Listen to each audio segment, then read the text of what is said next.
Hello everyone, welcome to my channel and welcome to my another vlog. এই ব্লগটা একটু অন্যরকম হচ্ছে কারণ এই ব্লগে আমরা যাচ্ছি আমার দাদু ভাই দিদুনের বাড়িতে। কারণ কি দাদু ভাই দিদুনের বাড়ি বললাম তার কারণ হচ্ছে ওখানে আমার মামারা থাকেই না, কারণ মামারা থাকে বার্নপুরে।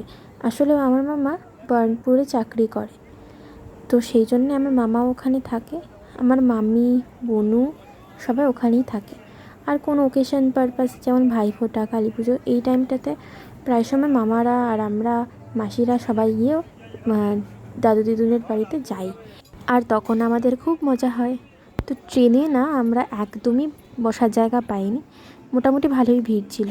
তো আমরা কি করেছিলাম, ট্রেনের নিচে আর কি চপ্পল পেতে বসে পড়েছিলাম। তারপর নবদ্বীপের পর বসার জায়গা পেয়েছি কোনো রকম। যদিও মায়ের কোমর ব্যথা বলে মায়ের কষ্ট হচ্ছিলো বলে মাকে একজন সহৃদয় ব্যক্তি বসার জায়গা দিয়েছে, নয়তো মাও নবদ্বীপ অবধি দাঁড়িয়েই যেত আর বাবাও দাঁড়িয়েই ছিল। তো এই যে আমরা বেরিহাট স্টেশনে দেখো চলেই এসেছি। আমি আবার এখানে ট্রেনে বসে একটু কানের দুলটা উল্টে গেছিলো, সেটা ঠিক করছিলাম, সেটার ক্লিপটাও এখানে দিয়ে রেখেছি। যাই হোক, এখানে চলে এসেছি। আর আমরা এখান থেকে টোটো ধরে বলবো নতুন পাড়া যাব। ব্যাস তাহলেই আমরা দাদুভাই দিদুনের বাড়ির একদম সামনে পৌঁছে যাব। আমরা শহরাঞ্চলের মানুষ, আর আমার দাদুভাই দিদুনের বাড়ি প্রত্যন্তই গ্রামাঞ্চলে। আগে যদিও ত্রিবেণীতে বাড়ি ছিল, ত্রিবেণী একটু মফস্বল ধরনের জায়গা, কিন্তু এটা পুরোপুরি গ্রামাঞ্চল। ত্রিবেণীতে যখন আমার মামা বাড়ি ছিল বেশ ভালো লাগতো ওখানে যেতে। আসলে আমার দাদু চাকরির কারণে ত্রিবেণীতে কোয়ার্টারে থাকতো, ত্রিবেণীর কোয়ার্টারগুলোর মধ্যে থাকতো। তো আমার মামা মাসি সবাই ওখানেই বড় হয়ে উঠেছিল। আর তারপরে আমার মায়ের বিয়েরও অনেক বছর পর, যখন আমি ক্লাস 3 বা 4 পড়ি, তখন দাদু দিদুনরা এখানে এসে পাকাপোক্তভাবে বাড়ি করলো। তারপরে আমরা তো এখানে চলে এসেছি, আর আমি পুচকুটা মামা মামির সাথে আগেই এখানে চলে এসেছে। তারপরে দেখো এখানে কেমন মাটির উনুন রয়েছে। আমাদের বাড়ির এদিকে তো দেখাই যায় না। আর এখানে না প্রায়শই শালিক ফালিক বা হনুমান ঢুকে পড়ে মামার বাড়ির ভেতরে। আর দেখো রাতে আমরা এখানে এসেছিলাম, এটা হচ্ছে একটা স্কুলের পুজো। এখানে টোটোতে একটা মেয়ে আমাদের পাশে বসেছিল না, ওই মেয়েটার সাথে না পরে আবার আমাদের দেখা হয়েছিল মায়াপুর থেকে ফেরার পথে।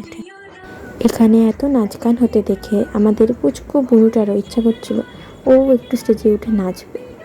খুব কান্না করছিল, খুব বায়না করছিল, কিছুতেই থামছিল না, বলছিল কি ও নাকি স্যাড হয়ে আছে। তো এবারে তাই জন্য চন্দন মামা, যে কিনা ওখানেই থাকে, মানে বেলের হাটেই থাকে, তাকে মা বলল যে সবার নাচ গান হয়ে যাওয়ার পরেই বলল যে ওকে একটুখানি স্টেজে তুলে নাচ করতে দেওয়ার ব্যবস্থা করতে, যে কোনো একটা গান চালিয়ে দিয়ে। তো সেই মতনই চন্দন মামা তাই করেছিল। আর ও না স্টেজে উঠতে বিন্দুমাত্র লজ্জা পায়নি, উঠে নাচ করছিল। আর ওকে দেখে দেখে একটা ছেলেও ওর সাথে নাচতে এসে গেছিলো, যেখানে আর একটা বাচ্চাকে নাচ করতে বলা হচ্ছিলো, আরও ওই বাচ্চাটা সেজে উঠে সমানে কাঁদছিল। যাই হোক, তো এখানে না আমরা ফুচকা খেতে যাচ্ছিলাম। আর এই দোকানে না ফুচকাটা খুব ভালো বানায় এই দোকানের লোকটা, কিন্তু সেদিন ফুচকাটা কপালে ছিল না, ওনার ফুচকার আলু শেষ হয়ে গেছে সেদিনকার। এখানে বিভিন্ন নাচ গানের ভিডিও তো দেওয়াই রয়েছে, সেটা তোমরা দেখতে থাকো। আর তারপরে আমাদের পুচকুর নাচের ভিডিওও আছে, সেটাও তোমরা দেখতে থাকো। তো আমরা প্রত্যেক সময় মানে এই টাইমটা মোটামুটি আসি প্রত্যেক বছর মামা বাড়িতে, দাদু দিদার বাড়িতে, কারণ ভাইফোঁটা দিতে আসি। আসলে আমার বাড়িতে থাকলে আমি কাউকেই ভাইফোঁটা দিতে পারি না, কারণ এখানে আমাদের বাড়িতে দেখেছি ভাইফোঁটা, রাখি বন্ধন এসবের সেরকমভাবে কোনো রেওয়াজই নেই। তো যখনই আমি দাদু দিদার বাড়িতে যাই, তখনই আমার মাসির ছেলে মানে অনি এখানে আসে, যাকে তোমরা আগে অনেকবার ভিডিওতে দেখেছো। তখন আমি ওকে ভাইফোঁটা দিতে পারি, তখন আমার মনটা খুব ভালো লাগে, নয়তো আমি কাউকেই ভাইফোঁটা দিতে পারি না। যখনই এবার অনি আসে, আর এবার যদিও অনি আসতে পারেনি, এবার ভাইফোঁটাটা যদিও হয়নি, কিন্তু প্রত্যেকবারই হয়। তো তো আমি এখানে আগের বছরের ভাইফোঁটার ভিডিও, যেখানে আমি অনেকে ভাইফোঁটা দিচ্ছি সেটা, আর তার আগের বছরের অনি, তিন্নি আর পুচকুর দুষ্টুমির একটা ভিডিও আর নদের ছবি কিছু দিয়েছি। তো সেই 2021 সালের আর কি। তো সেইবার না আমি যাইনি, মা আর তিন্নি গেছিলাম মামার বাড়িতে, তো সেই ভিডিওটা আমি দিয়ে দিয়েছি। আর হচ্ছে আমার তিন্নি আর অনির একটা ছবি আছে অনেক বছর আগেকার, তখন আমি ক্লাস 8-এ পড়ি, সেই ছবিটা দিয়েছি। আরও ঘুরতে যাওয়ার কিছু ছবি দিয়েছি। তো ভিডিওটা তোমরা অবশ্যই দেখতে থাকো। ভিডিওটার শেষে আবার পুচকু আমাদেরকে মৌরি লজেন্স দিচ্ছিল। মামি ওকে বলেছিল সবাইকে 5টা করে মৌরি লজেন্স দিতে, তাইও গুনে গুনে অনেক কষ্ট করে 5টা মৌরি লজেন্স আস্তে আস্তে বের করে মায়ের হাতে দিচ্ছিল। এর এখানে আসার আরও একটা রিজন আছে। আমরা এখানে এসেছিলাম মায়াপুর যাওয়ার জন্যে। তো আমাদের মামার বাড়ি থেকে মায়াপুর যাওয়াটা বেশ সহজ, কারণ আমার মামার বাড়ি হচ্ছে বেলেরহাট।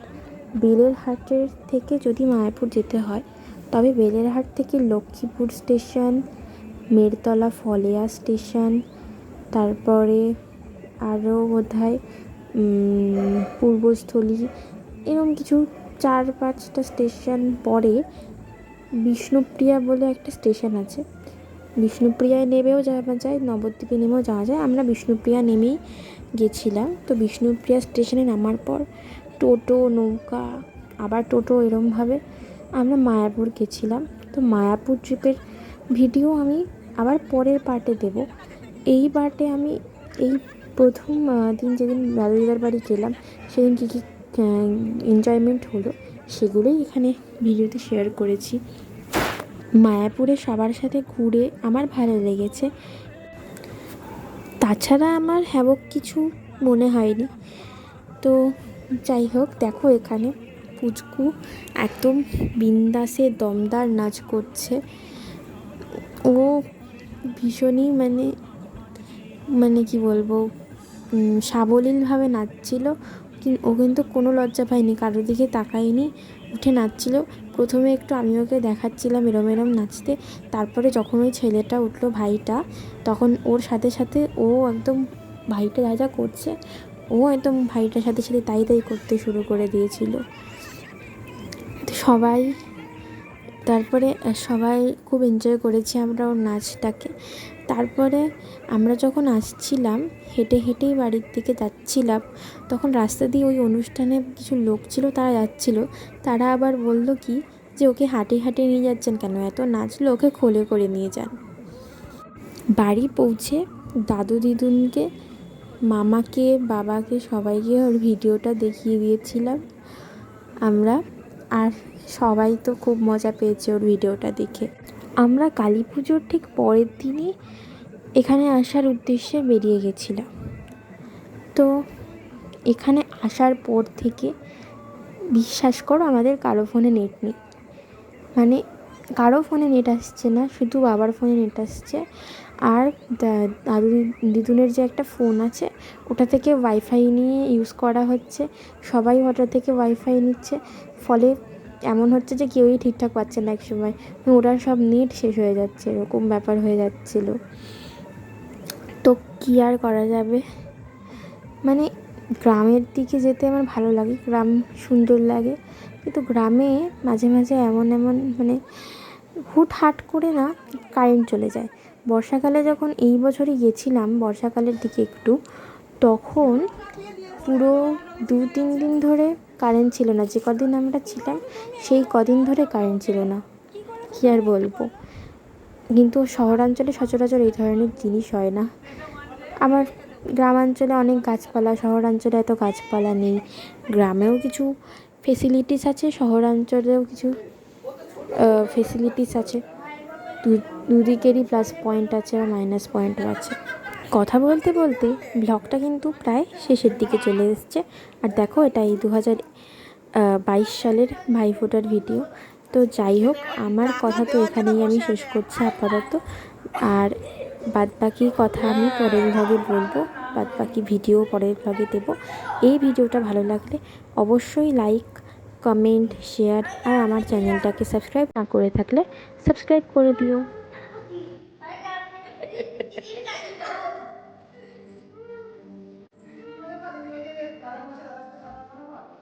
করো করো করো।